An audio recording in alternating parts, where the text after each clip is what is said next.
Yan. So, good morning, everyone. This is Engineer Melissa, your instructor in IE 111.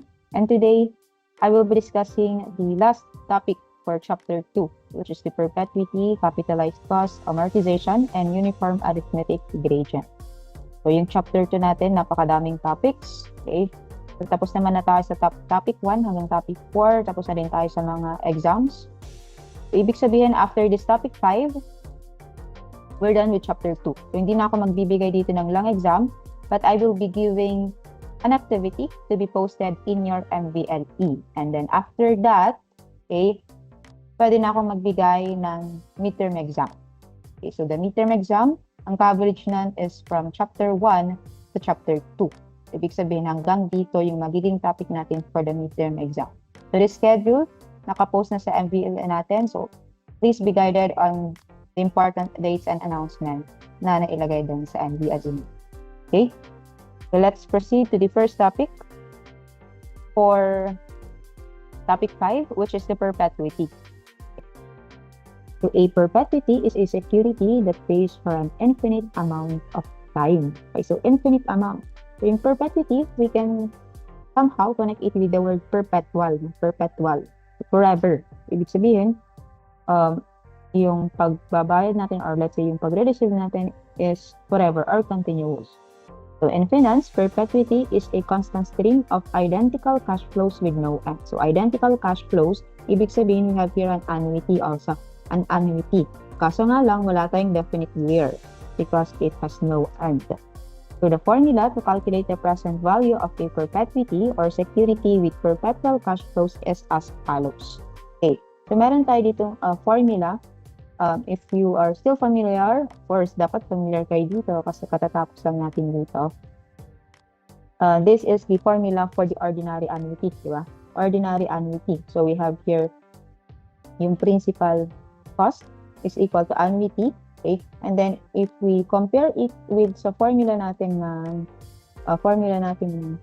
perpetuity, no?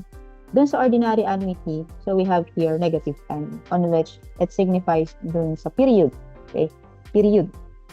Pero dito, since it is forever, continuous siya, infinite. Okay? Infinity. So negative infinity. So we can reduce it into, okay, P is equal to A divided by I. Okay? Or the interest rate. So for this one, the principal value now is equal to annuity divided by the interest rate. Okay, so yeah, madali lang naman tandaan yung formula natin for perpetuity. So annuity divided by I. Okay. So, but take note, itong formula na to, this is only applicable if, kunwari, nag-start siya at the end of that certain year. Kunwari dito. So, drawing natin yung kanyang cash flow.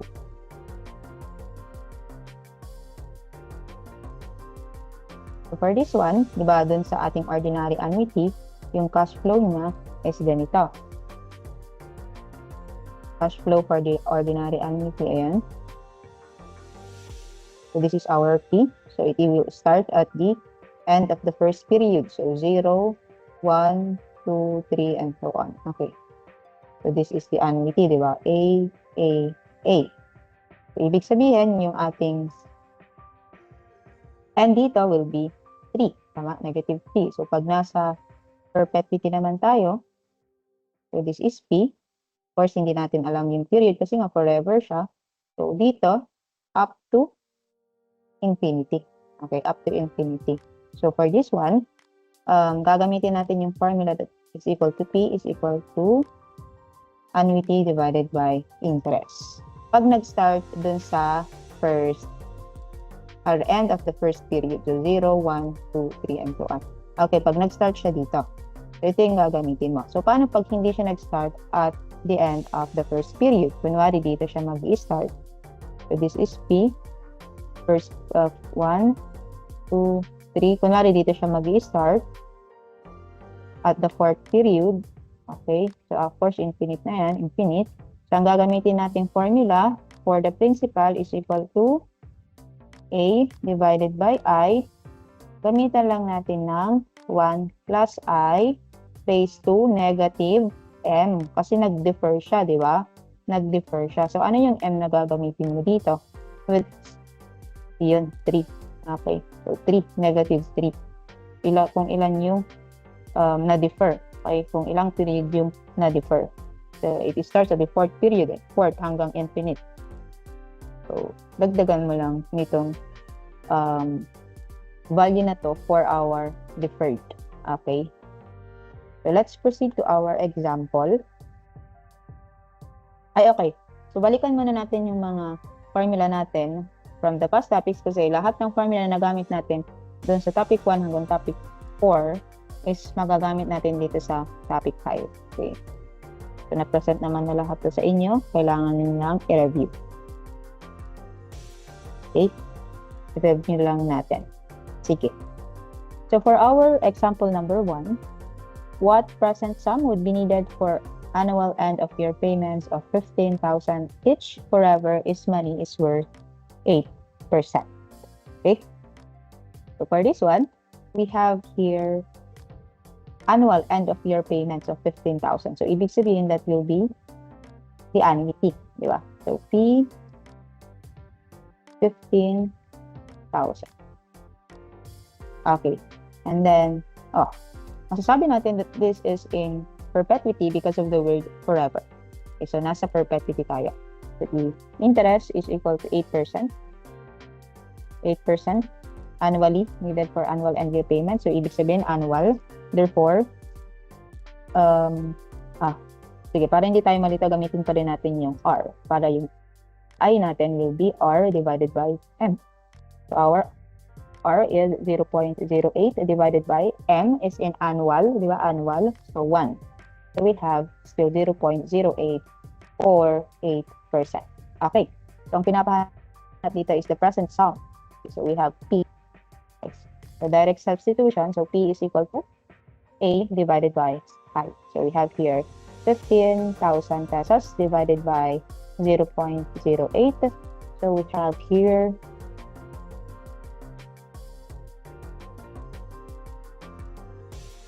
187,500. 187,500.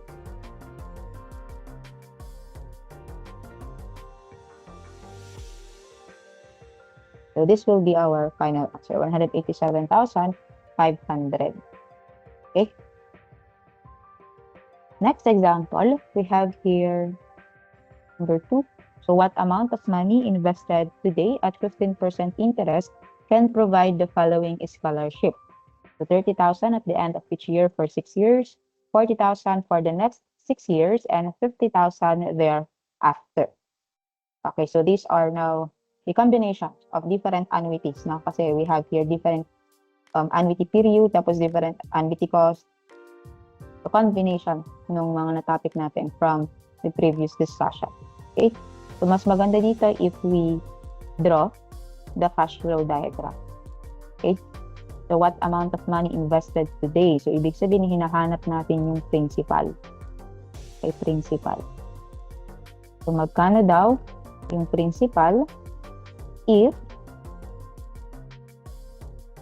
at the end of each year for 6 years makaka-receive tayo ng 30,000 pesos. Okay, 30,000 for 6 years. 1, 2, 3, 4, 5, 6. Okay, so this one, A is equal to 30,000. Okay, next. In the next 6 years, magiging 40,000. 6, 7, 8, 9, 10, 11, 12.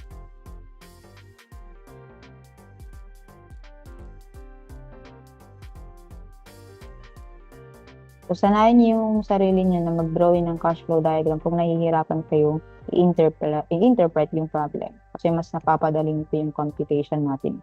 Okay, next. And then, 50,000 thereafter. So, ibig sabihin, forever na makaka-receive ng 50,000. Okay, continuous. Okay, ibig sabihin, from the start, papunta sa infinity, so magkakaroon siya ng representation. A is equal to 50,000. But take note, nasa infinite na yan. So what will be the money I need to invest today? Okay? So for this one, maaron tayong tatlong klase ng annuity. Okay, this one, yung 30,000, ano to? 30,000 nag-start at the end of the period, end of the first period.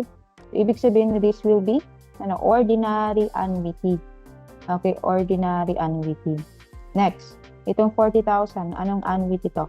Take note na tong annuity na to, hindi siya nag-start at the end of the first period. Nag-start siya on the 7th period. So, ibig sabihin, this will be deferred annuity. Tama? Deferred annuity. Hindi siya nag-start on the first period. So, ibig sabihin, this will be deferred annuity. Okay? Take note, ang unang annuity is the ordinary annuity. This one is the deferred annuity. Okay, kailangan natin i-identify kung anong klaseng annuity sila para alam natin kung ano yung gagamitin nating formula. And then this one, nasa infinite na siya. Therefore, this will be what? The perpetuity. Okay. Yan. Substitute na natin. So, unahin natin yung isa. Ito. Yung ordinary annuity. So, pwede natin sabihin na P1, P2, and then P3.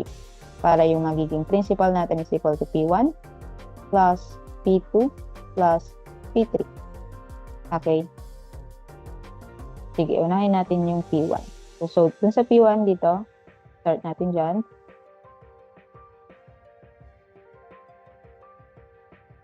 Six. Okay. So 1, 2, 6. An annuity, 30,000. So P1.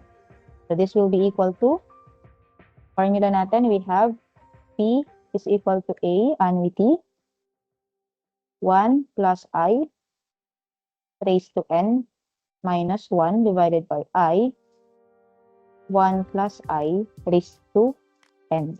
Okay? So, substitute natin. This one will become, yung ating interest is 15%. Okay, 15%. So, we have here 30,000. 1 plus 0.15. N natin. So, period is 6 minus 1 divided by 0.15. 1 plus 0.15 raised to 6. Okay, so meron na tayong P1. So, the value for P1 is equal to, or pwede namang dire-diretso yan. Like, i-direct computation na ninyo. 1.5.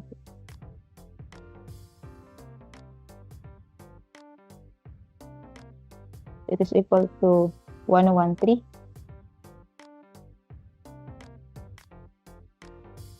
0.4808. Okay, next. For the second principal, for the deferred, okay, para sa deferred naman natin. So, this is P2.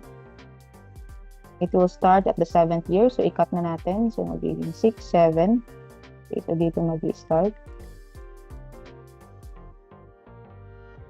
8, 9, 10, 11, 12. Okay, so deferred.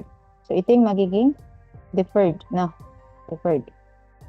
This will be your M. Okay, yan yung magiging value ng M mo ngayon. Kung ilang taon siya na-defer. Diba?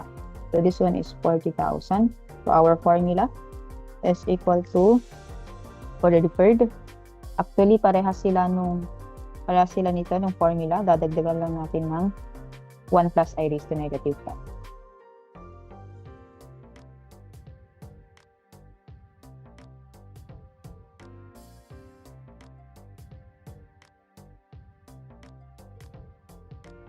Plus I raised to negative m. Okay, kung ilan yung na-defer.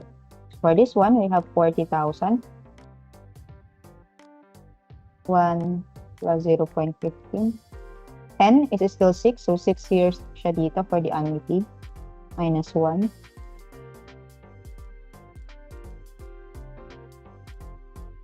Raised to 6. And then, dito, hindi na kasya. So, we have here 1 plus I negative 6. Okay, negative 6. So, we have here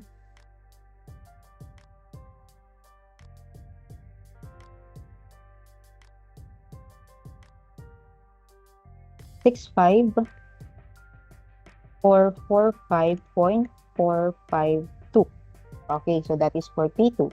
And then for the 50,000 or yung perpetuity natin, so perpetuity for our P3, okay. So let's say this is 10, 11, 12, 13. Okay, so dito mag-i-start yung ating perpetuity. Okay, so dyan mag-i-start yung ating 50,000. Papunta sa infinity. Okay, so by looking at this one, makikita natin na annuity yan na, so tuloy-tuloy yan. Tuloy-tuloy yan. So, ibig sabihin, anong kamukha nito? Kamukha nito is yung deferred annuity. So, ang gagawin natin dito, since hindi natin alam yung period, tapos na-defer pa siya, gamitin natin yung formula for the perpetuity, which is A divided by I. Kaso nga lang, deferred siya. Ayan, meron siyang M. Therefore, dadagdagan natin ng 1 plus I raised to negative M. Okay, negative M. So, substitute na natin. So, we have here 50,000 divided by 0.15, 1 plus 0.15, and then yung M natin will be negative 12. Okay, so P3 is equal to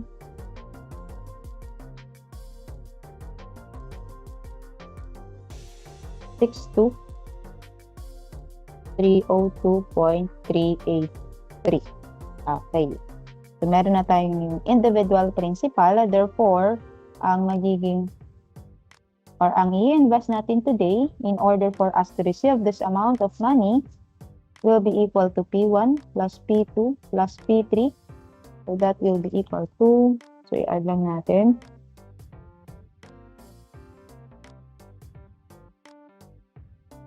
so we have 241, 282.316. Okay, so this will be our final answer. So, ibig sabihin, we need to invest today a worth of 241,282.316 pesos para makareceive tayo next year, starting next year, ng 30,000, tapos 40,000 on the 7th year, and then 50,000 thereafter. Okay?